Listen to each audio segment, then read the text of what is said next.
ħaj, għaliex int tal-ħajja s-sid, fik is-seta, fik il-ħmira, int fawwara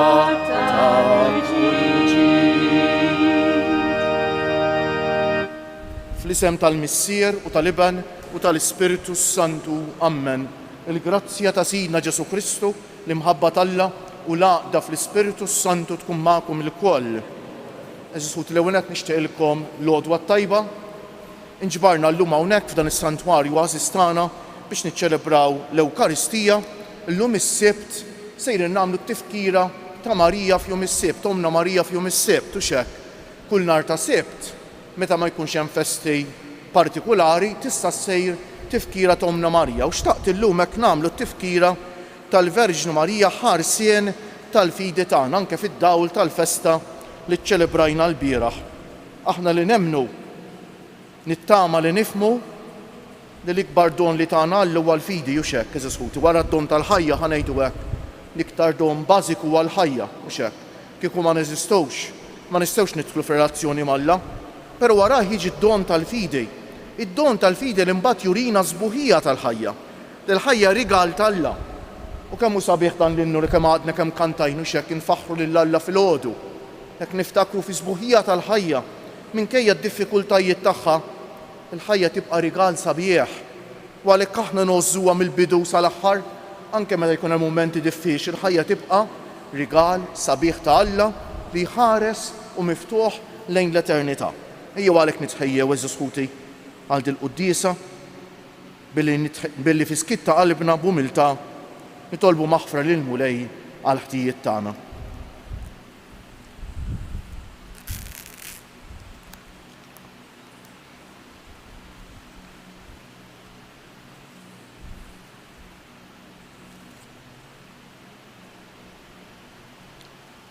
Int ħanejn bil-bosta ma' kull min isejjaħlek Mulej ħniena.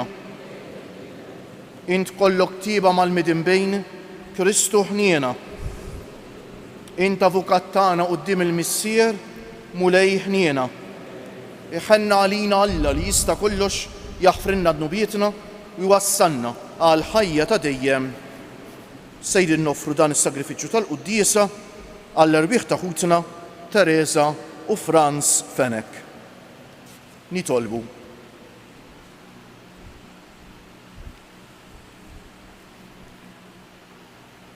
O Alla ta' dejjem li tista' kollox, inti tajt lill-Verġnu Marija l-Om glorjuża ta' Kristu biex tkun ta' ħarsien għal dawk kollha li jitolbuha.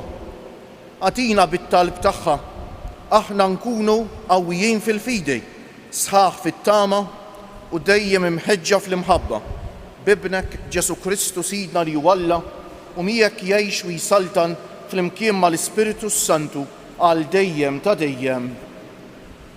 Kari mill-littra ta' San Pawlu Apostlu il-Kolossin, ħuti, intom ukoll kontu l-bot minn Alla u għedewwa tiegħu minħabba il-ħażen ta' ħsibijietkom u emilkom. Immissa sirtu ħbieb tiegħu permezz tal-mewt ta' ibnu moti għal mewt skont il-ġisem biex dan iressakkom qudiemu qaddisa safja u bla għajb kemm il-darba intom iżommu sħaħ fil-fidi sodi bla ma titħarku mit-tama tal-Evanġelju li intom smajtu u li tħabbar il-ħlejja kollha taħt is-smewiet u li tiegħu jien Pawlu sirt Ministru. Il-kelma tal-Mulej inroddu ħajr il-Alla sam responsorjali ngħidu flimkien Alla hu l-għajnuna tiegħi, Alla hu l-għajnuna tiegħi. Bismek u Alla salvani, għamilli ħaq bil-qawwa tiegħek. Isma' o Alla it-talba tiegħi, għati widen għal-kliem fommi. Alla hu l-għajnuna tiegħi. Ara, Alla l-għajnuna tiegħi, il-Mulej u dak li jżommni min qalbi nofrilek is-sagrifiċċju, irrod ħajr lill-ismek għax hu tajjeb. Alla hu l-għajnuna tiegħek. Jekk iġobkom minnkom u bil-wieqfa. Alleluja, alleluja, alleluja. jiena hu it-trek il-verità u l-ħajja jgħid il-mulej ħadd ma jmur għand il-missier jekk mhux permezz tiegħi. Alleluja, alleluja, alleluja.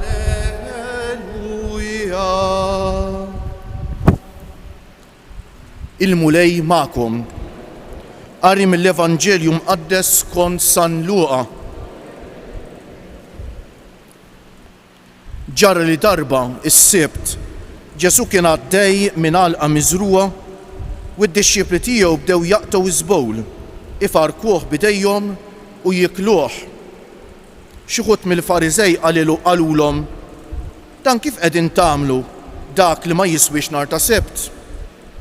Qabeż Ġesu weġibhom: anqas dan ma qrajtu x'għamel David meta ħadu l-ġuħ huwa u dawk li kienu miegħu. Ma qrajtux kif daħal fid-dar ta' Alla u ħal ħobs tal-preżenza ta' quddiem il-mulej u kiel minnu hu u tal il dawk li kienu miegħu. U madankollu ħadd ma kien jista' jiekol minnu ħlief il-qassisejn biss. U qalilhom: bin il-bniedem huwa sejt is-sibt ukoll. Il-kelma tal-mulej. Bit-tagħlim tal-Evanġelju nitnatfu minnu bietna.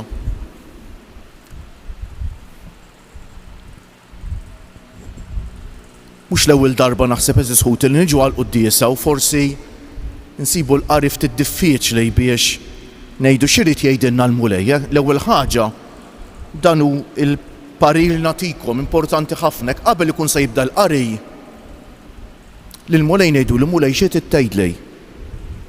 Il-mulej li jaf xemm f'qalbna, il-mulej li jaf kull wieħed waħda minna minn xi għaddejjin fil-ħajja tagħna u x'hekk.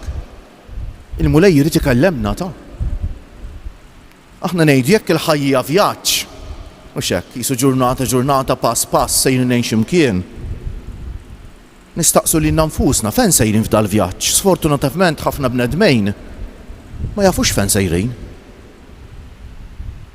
Però aħna suppost nafu.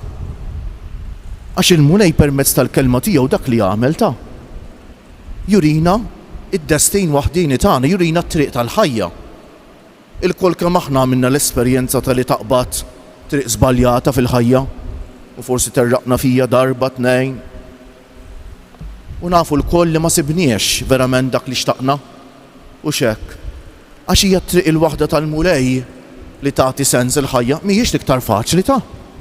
It-triq tal-mulej mhijiex l-iktar faċli, imma dik li tagħti verament sens il-ħajja. Mela ejjew nimmaġinaw nkunu sejrin fuq vjaġġ, ħanagħmlu mixja twila. Hemm żewġ affarijiet l-iktar importanti. L-ewwel nett biex naslu fid-destin tagħna, xi ħadd irid tkun jaf it-triq. Ma tafx it-triq kif se tasal, mhux hekk? Però mhux biżżejjed li tkun taf it-triq. Jekk titlaqalhom it-triq u miexi, fl-aħħar itik il-għaġġ u itik il-ġuħ, ma jkollokx tiekol x'tixrob kif se tasal. Allura jkollok bżonn ukoll tal-inqas ikel u x-xorb biex tasal fid-destin tiegħek. Innotajtu r-rabta li hemm bejn il-quddiesa u ħajjitna. Hemm rabta kbira ta'.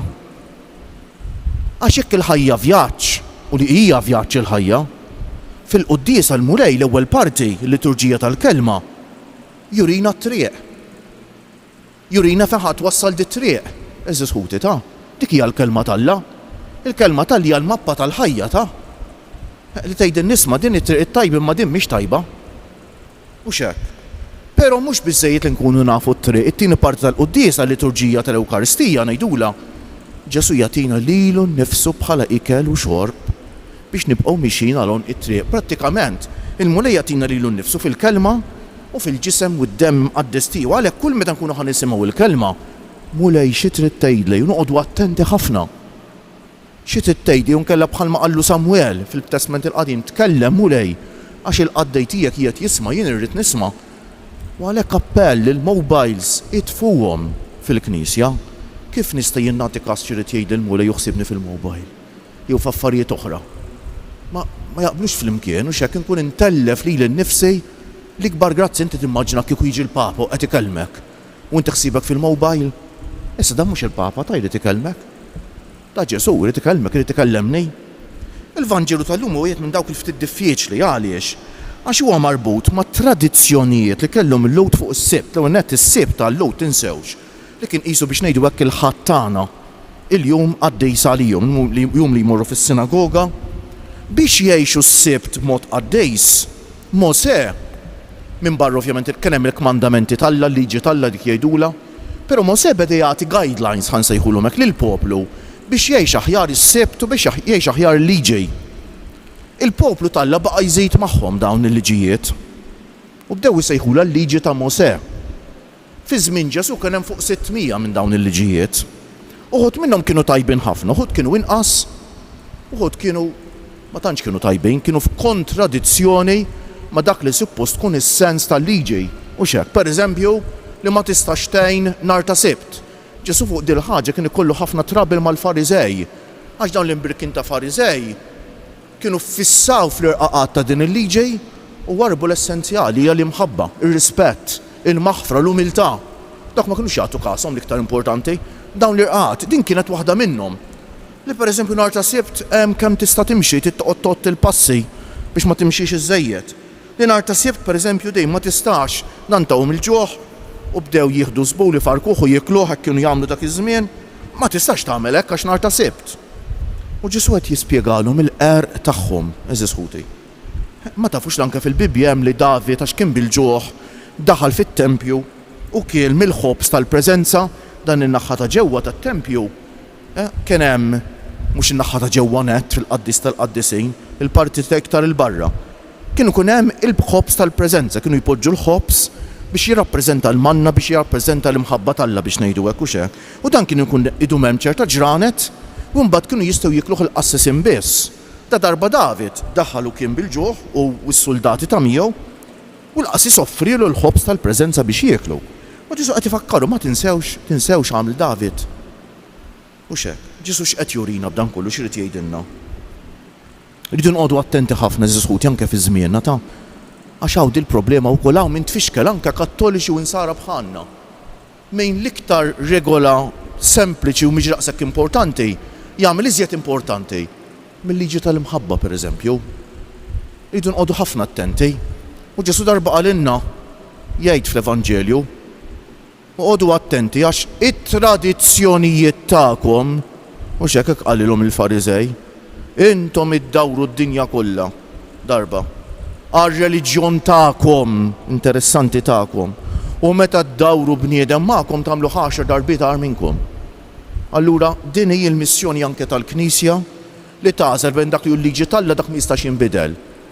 Dak li huma liġi tal-Knisja jitbidlu xi ftit u jadattaw ruħhom għaż-żminijiet. Dak li huma tradizzjonijiet tal-bnedmin jridu naraw li ma nqgħux f'dan l-iżball li jkunu f'kontradizzjoni mal-ispiritu tal-Vanġelu. Meta ngħidu l-ispiritu tal-Vanġelu x'inhu? L-imħabba, il-fidi, it-tama, ir-rispett lejn xulxin li naħfru, l-umiltà. Dawn huma l-ispiritu. Jekk dawn jiġu f'kontradizzjoni mal-ispiritu tal-Vanġelu x'sens fihom eżis ħuti? Għalhekk illum rridu nitolbu eżis ħuti meta qegħdin nagħmlu qudiesa tal-Verġna Mqazza Marija ħarsin tal-fidi. Nitolbuha biex tħarisna fil-fidi biex ma naqgħux f'dawn l-estremitajiet għax fil-Knisja ukoll hawn l-estremitajiet. Pereżempju, jien ħanejda ċarru tont, min jgħid kontra l-Papa? Dak ekstrem. U l-Kattoliċi qed jgħidu kontra l-Papa qed jiżbaljaw. Noqogħdu ħafna attenti, qed jiżbaljaw bil-goff. Il-Papa qatt ma għamel xejn li huwa kontra l-Evanġelju. Anzi, il-Papa qed jgħidilna ejjew noqogħdu attenti biex ma nsalbux in-nies b'dawk li huma tradizzjonijiet tal-bnedmin biex ngħixu l-Vanġelu iktar fil-verità. Allura ejjew eżis ħut illum nitolbu għal-Omna Marija. F'dan iż-żmien jiebes anke għall-Knisja, jiebes għall-Papa x'mhix ċajta. Meta hawn sessjoni fil-Knisja Kattolika li ma fehmuhx jew ma jridux jifhmuh. Nitolbu ħafna għalih biex ikompli din missjoni diffiċli li nmulej jafdalu fideh u kompli jmexxi l-poplu tal-Alla u hekk. Skont il-qalb tal-Alla mmexxi mill-Ispiritu Santu jekk nemmnu hekk iridu nemmnu. Jekk nemmnu u hekk issa mhux meta kien hemm jekk nemmnu li dan huwa r-rigal ta' Alla lill-Knisja f'dan iż-żmien rridu naċċettaw hekk li l-Papa qed imexxina skont l-Ispiritu tal-Alla. Jekk ma naċċettawx il ħaġa nkellem farku kollox. Allura nitolbuh bil-qalb il-mulejjenna ħalli ngħixu l-fidi tagħna b'ġenerożità, nitolbu għall-Papa biex jibqa' jmexxi l-Knisja tiegħu skont il-qalb tal-mulej u biex fost it-tfixkejl u l-persekuzzjonijiet li jsib ma jaqtax qalbu u biex il-Knisja tingħaqad hekk għaqda flimkien familja waħda tal-mulej, anke jekk ma naqblux f'kollox ma jimpurtax. L-importanti nibqgħu nħobbu nirrispettaw lil xulxejn, l-importanti li ta' bil-ħaq impoġġu l-imħabba talla fid-dinja ta' żmien għax wara kollox dik hija l-missjoni tagħna. Kif ġobkom nqumu bil-wieqfa. Inresqu quddiem il-mulej it-talbit tagħna għall-Knisja u għad-dinja, ċerti li Alla jagħtina anke dak li aħna m'għandniex il-ħila nitolbuh. Ngħidu għalhekk fik mulej inqiegħdu t-tama tagħna flimkien għall-Knisja sabiex fl-għażliet pastorali li tagħmel turi illi l-interess tagħha huwa biss il-ġid tal-bniedem nitolbu fejk mulej inqiegħdu t-tama tagħna għall-mexxejja tal-popli sabiex jarfu li l-imħabba bejn il-bnedmejn tiġi dejjem qabel il-liġi u l-ġustizzja nitolbu fejk mulej inqiegħdu għal dawk li għal ġid komuni ikollhom jidħlu xogħol fil-ħdowt u l-festi sabiex iqazzu l-jowm bl-offerta tal-ħidma tagħhom nitolbu fejk mulej inqiegħdu it-tama tagħna. Għaliex sabiex narfu nifirħu ma' min jifraħ, għalina skużawni, sabiex narfu nifirħu ma' min jifraħ u nibku ma' min jibki nitolbu fejk mulej inqiegħdu t-tama tagħna. Bħal dejjem ninaqdu ma' sħabna ħutna li qed insegwu il-quddiesa permezz tat-televiżjoni u mezzi oħra ta' komunikazzjoni soċjali, nitolbu dejjem għall-anzjani, għall-morda, għall-persuni bi bżonnijiet speċjali, għal dawk li jieħdu ħsieb ta' ħutna persuni vulnerabbli, nitolbu għal dawk li jitolbuna nitolbu għalihom għal dawk kollha li jeħtieġu it-talb tagħna bħalissa. Nitolbu mod speċjali għal dawk li forsi Maltin wawċin bħalna li tbedu mill-fidi biex jerġgħu jiskopru mill-ġdid is-sbuħija tal-fidi tagħna. Fiskiet nofru t-talba tagħna lill-mulej minn id-dejn tagħna tas-sema.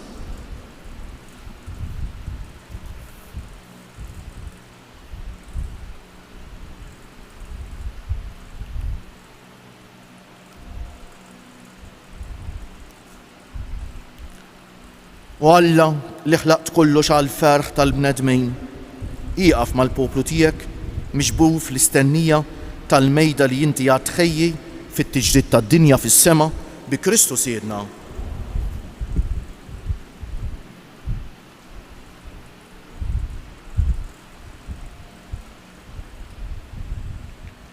Imbierek int mulej Alla tal-ħolqien kollu għax fit-jubitek tajtna l-ħobs li qegħdin nofrulek frott tal-art u xogħol il-bniedem li minnu jsir għalina l-ħobs tal-ħajja.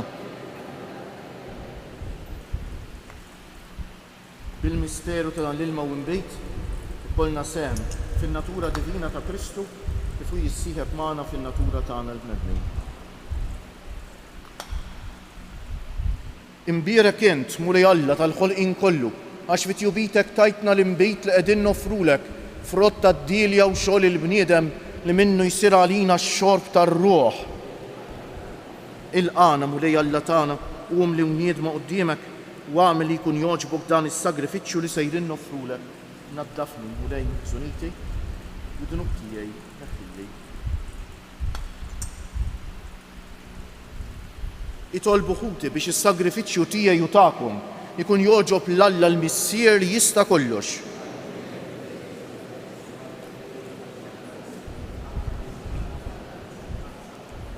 Mulej Missier Qaddejs, inti ddawwal il-fema tagħna bid-dawl tal-fidi, għamel l-offerti li ġibnielek u t-talb li qed nagħmlulek bl-interċessjoni tal-Om ħelwa tal-Feddej. Iżommuna sħaħ fil-fidi u ħerqana fl-imħabba bi Kristu Siedna. Il-mulej magħkom, narfew qlubna l-fuq, niżu ħajr lill-mulej Alla tagħna. Sewwaw xieraq tas-sew Missier Qaddejs, tajjeb u taġid tas-salvazzjoni tagħna li dejjem u kull imkien inroddulek ħajr għal tant ġubijiet ta' mħabba u ta' grazzja li fil-ħnina tiegħek għamilt mal-Verġni Mqazza Marija. Iġiet meħlusa mit-teba ta' dnub tan-nisel u ġisimha ma rax it-taħsir tal-qabar biex bubita bla mittifsa saret il-kamra ta' ġmiel li ma bħalu li minna ħareġ Kristu biex ikun dawl għal ġnus u għarus tal-Knisja. Minħabba bina kisbet glorja kbira u tiddi għall-insara bħala dawl ta' tama u ħarsien fil-fidej. Għalhekk flimkien mal-qawwiet tas-sema qatt ma nieqfu nfaħruk fuq l-art u bla qiegħda ntennu lill-kobor tiegħek. Għaddejs, għaddejs, għaddejs, mulej Alla tal-eżerċti, is-smewiet u l-art mimlija bil-glorja tiegħek. Osanna fil-għoli tas-smewiet, imbierek minn ġej fisem il-mulej, osanna fil-għoli tas-smewiet.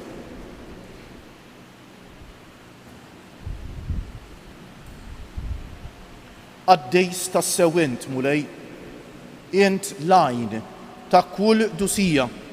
Għaddes għalhekk nitolbuk dawn l-offerti bil-barka tal-Ispirtu tiegħek biex isiru għalina l-ġisem u d-demm ta' Sidna Ġesu Kristu, li meta kien se jingħata biex minn raj ħibati ħa l-ħobs, radd il-ħajr, qasam tal id-dixxipli tiegħu u qal: ħudu u kulu il-koll minn dan, għax dan huwa ġismi li jingħata għalikom.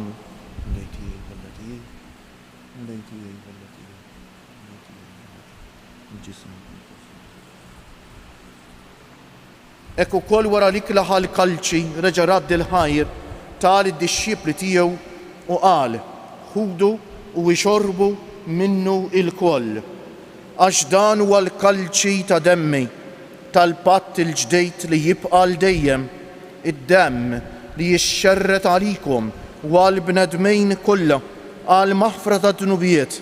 Għamlu dan b'tifkira tiegħi.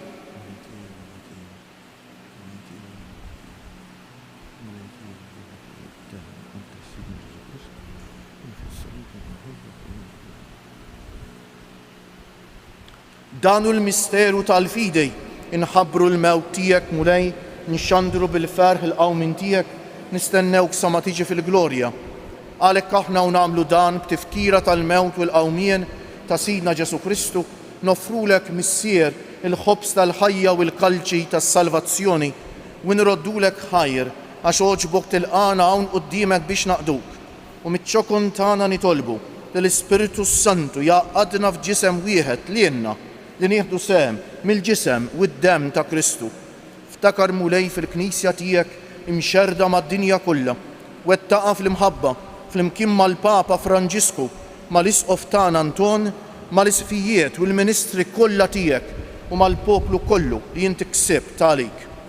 Ftakar ukoll fħutna li raqdu bit-tama tal-qawmien, mo speċjali llum qegħdin nitolbu għall-rbieħ ta' ħutna Teresa u Franz Fenek. Ftakar fil-mejtin kollha, daħħalhom quddiemek fid-dawl tas-sebħ tiegħek. Ħenna għalina l-koll nitolbuk. Għati lilna wkoll il-wirt tal-ħajja ta' dejjem. Flimkien mal-Verġni Mqazza, Alla u tagħna Marija, mar-raġel ġus tagħha San Ġusepp, mal-Apostli u l-Qaddisin kollha li jgħixu fil-ħbiberija tiegħek sa mill-bidu tad-dinja, għamel magħhom infaħruk u nsebħuk b'Ġesu Kristu ibnek. Bi Kristu, ma' Kristu u fi Kristu jingħata lilek Alla missier li tista' kollox, flimkien mal-Ispiritu Santu kull ġieħu glorja għal dejjem ta' dejjem.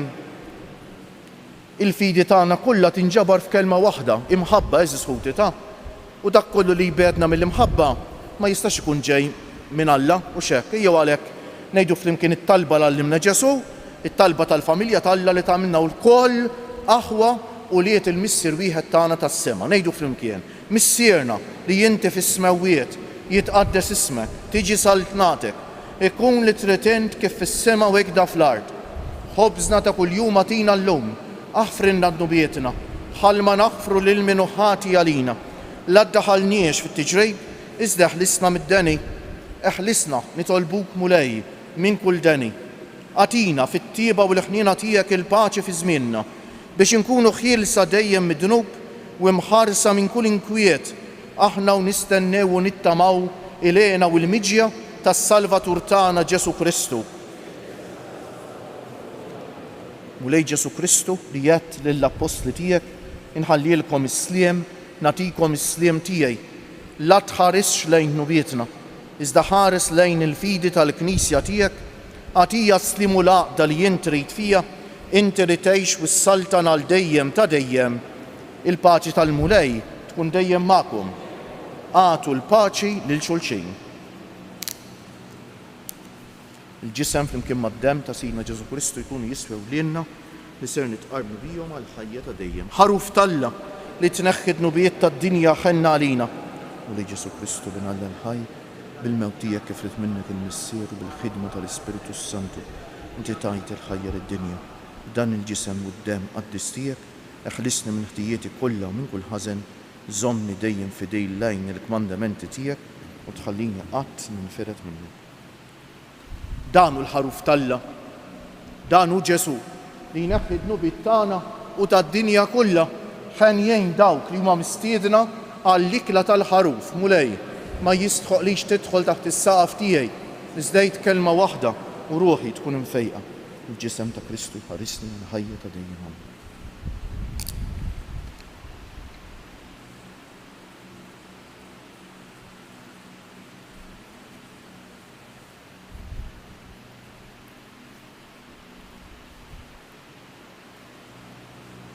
Id-dem ta' Kristu ħarisni għal ħajja ta' dejjem.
ngħidulu grazzi bil-qalb eżisħut lill-mulej għal din l-Ewkaristija. Ekku llum li qegħdin nagħmlu l-quddiesa ta' Omna Marija ħarsin tal-fidej, ngħidulu grazzi għad-don tal-fidej waħfrinna l-kemm il-darba forsi ħadnija for granted il-fidi tagħna u ma ħadniex ħsiebha. Ħanqmu bil-wieqfa u bil-qalb ngħidu grazzi Sinjur Alla, waħfirli Sinjur Alla, grazzi Sinjur Alla, waħfirli Sinjur Alla, grazzi Sinjur Alla, waħfirli Sinjur Alla. Nitolbu. U Alla, int b'ħafna modi tkun mal-Knisja tiegħek, aħna nroddulek ħajra tqarbina li għamilna, fiċ-ċokun tagħna nitolbuk biex imwettqin bil-ħarsien tal-Verġni Marija nożżu l-preċetti tal-fidi fid-dinja biex jisħuqilna naslu ħanaraw is-sebħ tiegħek fis-sema bi Kristu Siedna. Il-mulej magħkom. Ibarikkom Alla li jista' kollox, il-Missier u l-Iben u l-Ispiritu Santu. Morru fil-paċi ta' Kristu. U l-jum it-tajjeb lilkom il-koll.